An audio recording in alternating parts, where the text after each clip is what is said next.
अपने लिए तो सब सोच लेते हैं, लेकिन अपने साथ साथ जो दूसरों के लिए सोच सके, सेवा कर सके समाज की और कुछ विशेष काबिलियत अपने अंदर रखे। आइए मिलवाते हैं ऐसे लोगों से बरेली के रत्न में। नमस्कार, मैं सर्वेश कुमार और आप देख रहे हैं स्वाभिमान टीवी।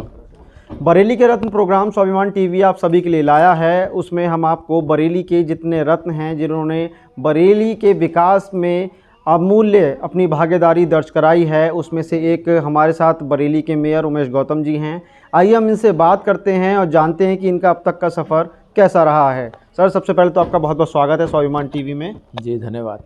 सर, मेरा सवाल है आपसे कि जब से आप मेयर बने हैं या उससे पूर्व में भी आपकी जो उपलब्धियां हैं क्या रही हैं, यहाँ तक का सफ़र आपका कैसा रहा है, क्या कहना चाहेंगे? देखिए, सफ़र तो बहुत अच्छा है। पूरे बरेली ने देखा है कि एक छोटी सी बिल्डिंग से हमने एक इन्वर्टिस इंस्टीट्यूट की शुरुआत की थी, जिसको 2010 में हमें इन्वर्टिस विश्वविद्यालय की मान्यता मिली।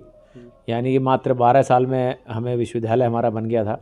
उसके बाद आज वहाँ हज़ारों की संख्या में छात्र पढ़ रहे हैं और जो वहाँ से निकले हैं वो सारे दुनिया में बरेली का नाम रोशन कर रहे हैं, आसपास के ज़िलों का नाम रोशन कर रहे हैं। जहाँ से भी बच्चे आ रहे हैं, चाहे दुनिया का कोई आप देश हो, ऐसा कोई देश नहीं जहाँ इन्वर्टिस के बच्चे ना पढ़ रहे हों। इन्वर्टिस के बच्चे आईएएस में भी हैं, आईपीएस में भी हैं, पीपीएस में भी हैं, सारी आर्मी में भी हैं, गवर्नमेंट की लगभग सभी जॉब्स में हैं और अब तो कुछ आदरणीय जज भी बन गए हैं।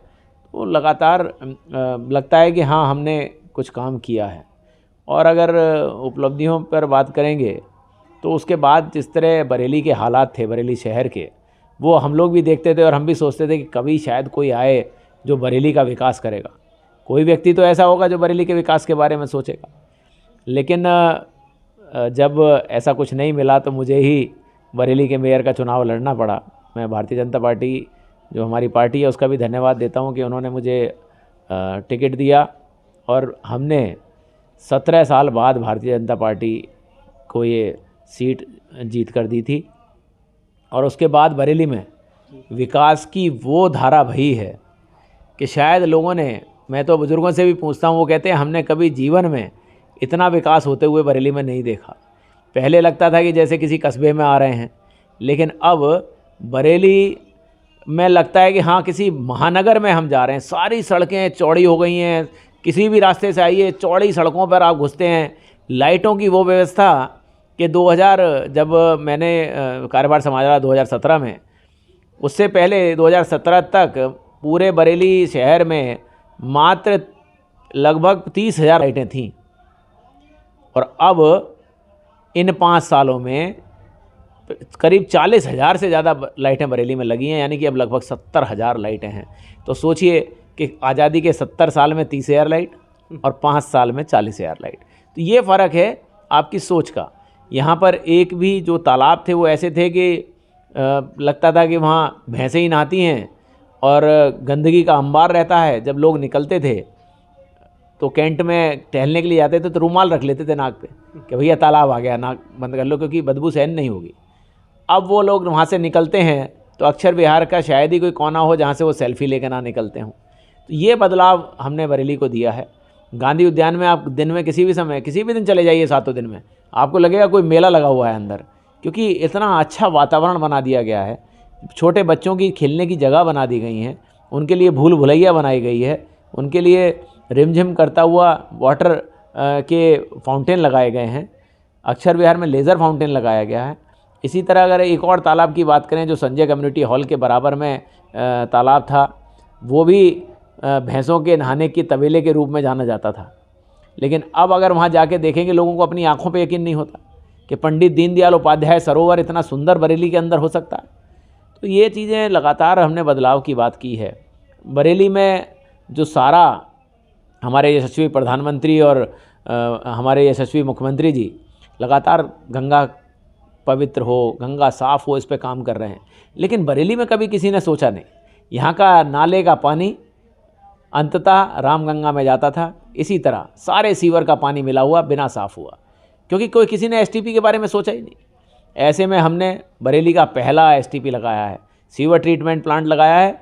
अब नाले का पानी गंगा में नहीं मिलेगा, अब साफ़ पानी होगा जिसको खेतीहर हमारे किसान यूज़ कर सकेंगे, उर्वरक वाला पानी उनको मिलेगा।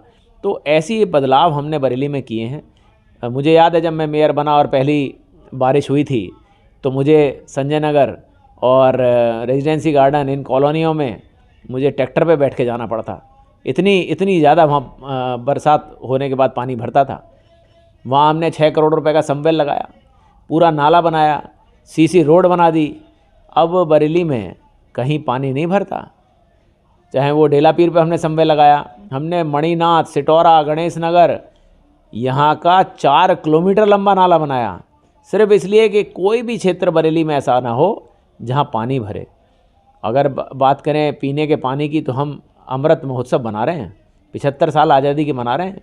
70 साल हो चुके थे। बरेली महानगर में 50,000 परिवार ऐसे थे जिनको पीने का पानी नगर निगम नहीं दे पा रहा था। हमने उन क्षेत्रों में कंजादासपुर, नगरिया परीक्षित और नंदौसी, तीनों क्षेत्र में 50,000 परिवारों को हमने पीने का पानी उपलब्ध कराया है। तो हमने बहुत सारे काम किए हैं।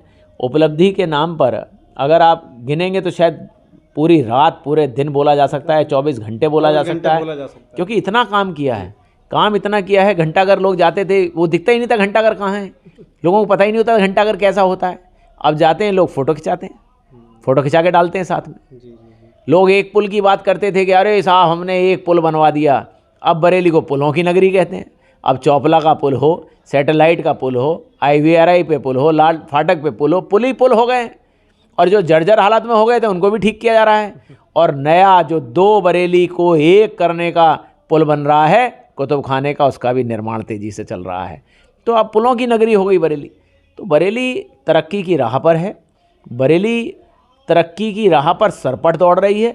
और मुझे उम्मीद है बरेली की जनता से कि इस जो विकास की रफ्तार है इसमें अपना योगदान देंगे। और जब भी चुनाव आएगा तो अपना वोट करके इसकी रफ्तार को रोकने का नहीं, अपना वोट करके इसकी रफ्तार को बढ़ाने का काम करेंगे। सर मेरा एक सवाल और है कि जब आप पहली बार मेयर बने थे तो उससे पहले जब आप मेयर का इलेक्शन लड़ रहे, मतलब लड़ने का आपने सोचा था, क्या ऐसा ख्याल आया जिससे आप मेयर बनने की तरफ जो है आप अग्रसर हुए?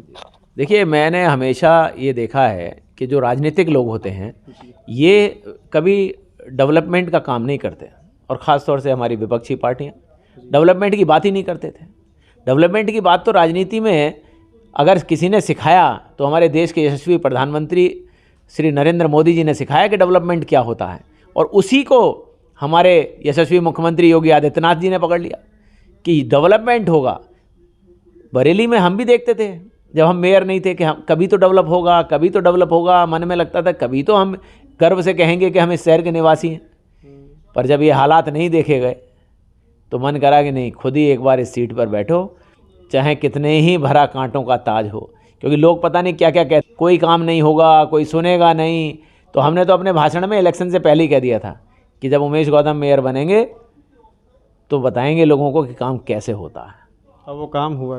देखिए, बरेली के रत्न के रूप में आपने बरेली के मेयर को अभी आप देख रहे थे कि कितने अच्छे से उन्होंने बताया कि बरेली के विकास में कितनी अहम भूमिका एक रही है। वहीं इन्वर्टिस विश्वविद्यालय का जिक्र अभी मेयर साहब ने किया, तो वो एक ऐसा विश्वविद्यालय है जहाँ पर दूर दराज से, बल्कि देश विदेशों से वहाँ लोग पढ़ने आते हैं। आसपास के ज़िलों से, मंडलों से, कई जगहों से लोग वहाँ पर पढ़ने अभी भी आते हैं। और बहुत अच्छा माहौल एक विश्वविद्यालय का मिला है। पहले बरेली में एक विश्वविद्यालय हुआ करता था, बरेली में दूसरा विश्वविद्यालय भी इन्वर्टिस के नाम पर है। भाई अगर आप बात करें ये विकास की, तो मेयर के रूप में उमेश गौतम जी ने भरपूर विकास इस समय बरेली को दिया है। और कहें तो पुलों की नगरी भी इस समय बरेली को कहा जा रहा है। ये बरेली के रत्न हम ऐसे ही स्वाभिमान टीवी के माध्यम से आपको दिखाते रहेंगे। बरेली के रत्नों से आपको मुखातिब कराते रहेंगे।